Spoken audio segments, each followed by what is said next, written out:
નમસ્કાર વહાલા વિદ્યાર્થી મિત્રો, આજના આ વિડીયોમાં આપણે જોવાના છીએ ધોરણ 12 હિન્દી વિષયનો એક મોસ્ટ ઇમ્પોર્ટન્ટ ટોપિક જે વ્યાકરણ વિભાગ છે.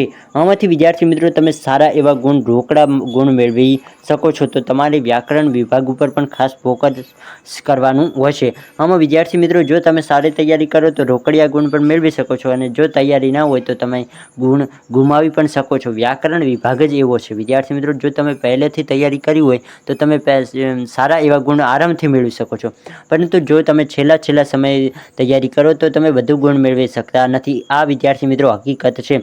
અને વિદ્યાર્થી મિત્રો ચાલો આ વિડીયોની શરૂઆત કરીએ તે પહેલાં જ તમને જણાવી દઉં, જેમ કે તમે સમાનાર્થી શબ્દો છે કે વિરુદ્ધાર્થી શબ્દો છે, તો એ શબ્દો તમે હવે અત્યારે કંઈ પાકા ના કરી શકો, કારણ કે એ અનેક ઘણા બધા શબ્દો, ઘણા બધા પ્રકરણ છે, તેમાંથી ઘણા બધા શબ્દો હોય, તો એ તમે દરેક શબ્દોને હવે છેલ્લા સમયે કંઈ પાકા કરી શકો નહીં. એ તમે પહેલેથી કાયમ દરરોજ થોડા વાંચ્યા હોય તો પણ તમને આવડતા હોય, અને જો તમને ના આવડતું તો તમે કંઈ પણ લખીને આવી શકો છો, બાકી તમારે કોરું મૂકવાનું થતું નથી. પરંતુ જે તમે હવે છેલ્લા સમયે જે ટોપિક શીખી શકો છો તેના વિશે હું તમને જરૂર સમજાવવાનો પ્રયત્ન કરીશ.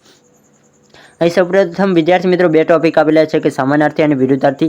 તો આ બંને ટોપિક ઉપર તો આપણે ભાર નહીં મૂકીએ, કારણ કે આ બંને ટોપિકમાં તો હવે તમારે છેલ્લા સમયે તમે સારી તૈયારી ના કરી શકો. એકવાર જો તમારી પાસે નવનીત હોય તો વાંચવા હોય તો તમે સમાનાર્થી અને વિરુદ્ધાર્થી શબ્દો વાંચી શકો છો.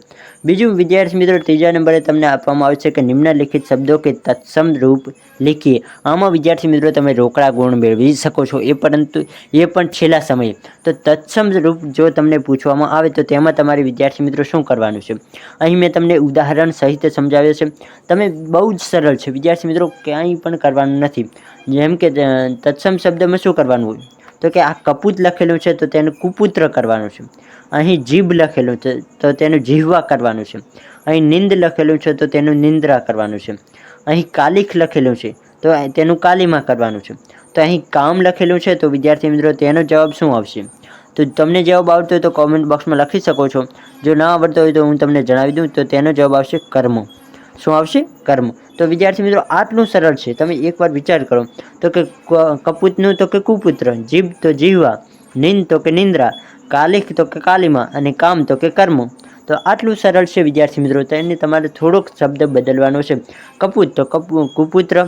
એ જ રીતે વિદ્યાર્થી મિત્રો બીજો એવો જ ટોપિક છે વિદ્યાર્થી મિત્રો જે તમે સરળતાથી શીખી શકો છો. બીજો કયો ટોપિક છે, તો કે નિમ્નલિખિત શબ્દો મેં પ્રત્યય અલગ કીજીએ. આમાં વિદ્યાર્થી મિત્રો આ પણ બહુ જ સરળ ટોપિક છે. આને પણ તમે છેલ્લા સમયે તૈયાર કરી શકો છો, છેલ્લા સમયે પાકું કરી શકો છો. આમાં પણ ખાસ વિદ્યાર્થી મિત્રો જણાવી દઉં કે આમાં કંઈ પાકું કરવાનું છે જ નહીં. ખાલી તમારે સમજવાની જરૂર છે કે આમાં તમારે અલગ શું કરવાનું હોય. આ પ્રત્યય કોને કહેવાય અને પ્રત્યય શું અલગ કરવાનું હોય. તો તમને અહીં એક શબ્દ આપવામાં આવે છે કે અનુભવી. તો અનુભવ પ્લસ ઈ, જે ઈ છે તેને અલગ કર્યો તો તેને શું કહેવામાં આવે, તો કે તેને પ્રત્યય કહેવામાં આવે છે. તો કે જેમ અનુભવી શબ્દ છે તો અનુભવ પ્લસ ઈ અલગ થયો કે નહીં, તમે જોઈ શકો છો. અનુભવ પ્લસ ઈ, તો આ બંને શબ્દો અલગ થયા તો તેનો પ્રત્યય તે બની ગયો. એ જ રીતે વિદ્યાર્થી મિત્રો તેના માટે પણ મેં બીજા 2-3 શબ્દો લીધા છે, જેમ કે આવશ્યકતા. તો આવશ્યક પ્લસતા. વિદ્યાર્થી મિત્રો તમે ના જુઓ તો પણ તમને આવડી જાય કે આવશ્યકતામાં શું થાય, તો કે આવશ્યક પ્લસતા, તો તેનો પ્રત્યય તા થયો. પછી વિદ્યાર્થી મિત્રો કમાઈ, તો કમાના પ્લસ આઈ. આ રીતે પણ વિદ્યાર્થી મિત્રો આવી શકે. હવે કમાઈમાં તમે કન્ફ્યુઝ ના થતા કે કમા પ્લસ ઈ, તો એ રીતે નહીં આવે, પરંતુ વિદ્યાર્થી મિત્રો કમા પ્લસ ઈ નહીં આવે, પરંતુ કમાના પ્લસ આઈ આવશે. તો તે આ પ્રત્યય થઈ ગયો સ્વાભાવિક. તો વિદ્યાર્થી મિત્રો આ સ્વાભાવિકમાં પણ તમે સરળ રીતે બોલો ને તો કે સ્વાભાવિકનું શું થાય, તો કે સ્વભાવ પ્લસ ઈક. તો થઈ ગયું ને સ્વભાવ પ્લસ ઈક. તો આ તેનું શું બન્યું, તો કે તેનો પ્રત્યય બની ગયો. તો આટલું સરળ છે વિદ્યાર્થી મિત્રો, તમારે આમાં કોઈ મોટું કંઈ જ્ઞાન મેળવવાની જરૂર નથી કે મોટું કોઈ પાઠ ભણવાની જરૂર નથી કે તમને આમ વ્યાકરણ શીખવું માટે. તો આ વ્યાકરણ બહુ જ સરળ છે, પરંતુ જો તમે પહેલેથી શીખેલું હોય, જેમ કે શબ્દ સમૂહ છે તો એ પહેલેથી તમે શીખેલા હોય તો તમને આવડે, બાકી છેલ્લા સમયે તમે એ પાકા કરી શકો નહીં. આ હકીકત છે વિદ્યાર્થી મિત્રો. તમે હવે વાંચીને કેટલા શબ્દ સમૂહ વાંચો, એમાંથી 2 પૂછાય તો હવે તમે જે વાંચ્યા હોય એ જ તમને યાદ ના હોય તો શું કરવાનું.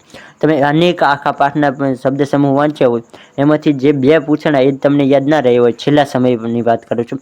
જો તમે પહેલેથી વાંચ્યા હોય તો કદાચ તમને યાદ રહી શકે છે.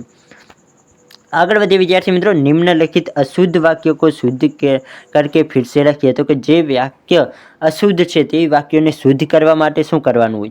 तो कि जे वाक्य थोड़ुंक सरखी रीते नथी लखेलुं तेने तमारे सरखी रीते लखवानुं छे, एटले अशुद्ध वाक्य को शुद्ध करना कहते हैं। आ पण विद्यार्थी मित्रों बहुत ज सरल छे। तो कि तुमने लाज रख लिया, लिया नहीं, तो तमारे विद्यार्थी मित्रों लखवानुं कि तुमने लाज रख ली।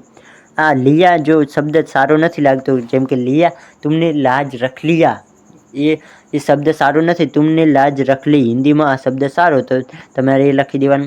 उनका आंसू फिर बह चला, तो आंसू सारू सरखी रीते वाक्य लखेलो छे, तो कि ना, उनके, उनका नहीं परंतु उनके आंसू फिर बह चले। विद्यार्थी मित्रों तमे याद राखजो कि हिंदी में घणुं खरुं आ रीते लखवामां आवतुं होय छे, उनके, उनकानो उपयोग नहीं करवानो आवतो, जेम के तुमने। तो ये ज रीते विद्यार्थी मित्रों पछी छे त्रीजो प्रश्न कि कहना सुनना तो चलती रहती है। तो अहीं पण विद्यार्थी मित्रों तमे जोई शको छो शुं मोटी भूल छे, तो कि कहना सुनना तो चलती चलती रहती है। तो विद्यार्थी मित्रों आ बंने भूलो छे, तो आमां तमे लखी शको कि कहना सुनना तो चलता रहता है।